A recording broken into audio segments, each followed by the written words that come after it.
देखन लागे, भीतरी चले बाहन सब। जितने अगवाली कर ले आए थे, धोती संभाल के जान बचा के भागे। जो बड़े बूढ़े थे, जो महिमा सुने थे, वो धरि धीरज ताहां रहे सयाने, बड़ी हिम्मत करके रुके कि शिव हैं। लेकिन जो नौजवान बालिका, बालिकाएं, बूढ़ी, नौबहुएं, ये को वहां मंगलाचार में नहीं टिकी, सब अगवानी पे भाग पड़ी। धीरज धर करके बालक घर में पहुंचते, जवान पहुंचते, बहुएं, क्या बात है, तुम लोग भयभीत क्यों हो गए? कोई घटना घटी क्या ब्याह में? कहीं काह कही जाई न बाता, ये जमकर धार की धो बरियाता। बरात है, यमराज की पूरी सेना आ गई है। भैया दूल्हा देखा कैसा? बोले बरु बौराह बसह असवारा, ब्याल कपाल विभूषण छारा। देखा है दूल्हा? बरु बौराह, बावरा है। क्यों? बैल पे सवार है, सांप की माला पहने, भस्म चिता की लगाए, मुंडों की माला। अरे पूछो मत, ऐसा दूल्हा। दूल्हे के शरीर तन छार ब्याल कपाल भूषण नगन जटिल भयंकरा, संगभूत प्रेत पिशाच जोगिन बिकट मुख रजनी चरा। जी के लौट के बता रहे, भाग्य मनाओ, जो जियत रहा है बरात देखत, पुण्य बढ़ते ही कर सही। जिंदा लौट आए, बड़े पुण्य समझो। जो बरात देख ले वो जिंदा रह जाए, बड़े भाग्य तिनके। देखी सोमा विवाह घर घर बात सब लड़िकन। सबने कहा कि अगर दूल्हा को बराती को देख के जिंदा रह जाए तो विवाह देख पावेगा, मतलब जिंदा नहीं रहेगा।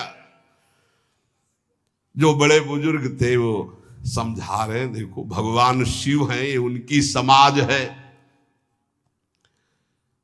सबको वास दिलाया गया। अब आरती करने के लिए, सुमंगल गाने के लिए नवीन नवीन स्त्रियां पार्वती जी की माता के साथ आ रही हैं। मैना सोने की थाल है, बड़ा आनंद है। दूल्हा का प्रथम दर्शन और आरती लेके जे भी देखा दूल्हा को, यही दूल्हा है। हाँ, भारी रोष पैदा हुआ कि नारद जी ने बर्बाद कर दिया हमारा घर। हमारी बिटिया सूखे पत्ते खा के इसके लिए भजन करती रही। मैना जी ने पीछे मुड़ के देखा, एक भी नहीं स्त्री थी, अकेले थाली लिए खड़ी थी। लौट के आई, उन्होंने कहा कि सब भाग्य पड़ी। बोले प्राण बचाए, ऐसे ऐसे करिया फुसकार रहे थे। कोई थाली पटक दी, आरती की गई। पार्वती जी को गोद में बैठाला और रोने लगी। बिटिया ऐसे के लिए भजन किए हो, ऐसे के लिए तपस्या किए हो? आंसू भर के कहा कि विधाता की बुद्धि मारी गई। जिसने तुम्हारी जैसी सुंदर कन्या, वो ऐसा बावरा दूल्हा, ये संयोग रचा है। बुद्धि खराब हो गई ब्रह्मा की। कसकीन बरु बौराह विधि जय तुम्हें सुंदरता। त्रिपुर सुंदरी भगवती पार्वती जी। अरे जो फल लगना चाहिए कल्प तरु में, वो बमूर में लग रहा है। ये आज वही दिल उत्सव, ब्याह का उत्सव भगवान शिव। अच्छा तो मेरा निर्णय सुन लिया जाए मैना जी का। अगर मेरी बात नहीं मानी गई तो हिमालय के शिखर से अपनी बेटी को लेकर गिर के आत्महत्या कर लूंगी, ब्याह नहीं होने दूंगी। फाइनल। तुम सहित गिरते गिरो पावक जरो, आग में जल जाऊंगी अपनी बेटी को लेके, समुद्र में डूब जाऊंगी, लेकिन ऐसे बोरे बोरा जो ये बर है इसके साथ ब्याह नहीं होने दूंगी पक्का।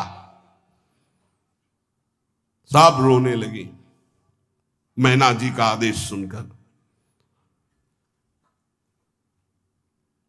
मैना जी कहती हाय मैंने नारद जी का क्या बिगाड़ा था, नारद कर में काह बिगाड़ा, भवन मोर जिन बसत उजारा। कितना बढ़िया सब चल रहा था, बेटी को उपदेश किया कि वर तुम्हारे शिव देवाधिदेव महादेव, बर्बाद कर दिया सब। ऐसा दूल्हा, सच्ची मैं ठगी गई नारद जी के द्वारा, पर अब अपना घर बर्बाद नहीं होने दूंगी। क्या जाने नारद जी बेटी का प्रेम क्या होता है। बांझ कभी प्रसव की पीड़ा जानती है, क्या जाने बाबा जी है हमारी बेटी हो ऐसा दूल्हा। जब देखा कि मां बहुत गुरुदेव को उल्टा सीधा बोल रही है तो उन्होंने कहा माता विचार पूर्वक। जननी ही बिकल बिलो की भवानी, बोली जुत विवेक मृदुबानी। मां विचार पूर्वक, तुम क्यों ऐसा आलाप कर रही हो। अगर मेरे भाग्य में ऐसा पति लिखा है तो तुम टाल नहीं सकती। कर्म लिखा जो बाउर नाहू, तो कत दोष लगाई काहू। तुम सन मिटे की विधि के अंका, व्यर्थ लेहु जनि मातु कलंका। मां मेरे भाग्य में ऐसा ही लिखा है, आप व्यर्थ में क्यों रो रही। जब पार्वती जी की ऐसी करुण बात सुनी तो सब स्त्रियां रोने लगी, विधाता को दोष लगा रही। नारद जी के पास हिमालय गए, बोले हम तो संभाल लेंगे, घर में सब गड़बड़ हो गया। अरे इनको समझाते कि ठीक से आते, कैसे आए हैं ये, जैसे विनाश कर ले आए हो। अरे ब्याह कर ले आए, घर में सब बिगड़ गया, मैना बिखर गई, ब्याह बंद, अब नहीं होगा, संभालो जाके।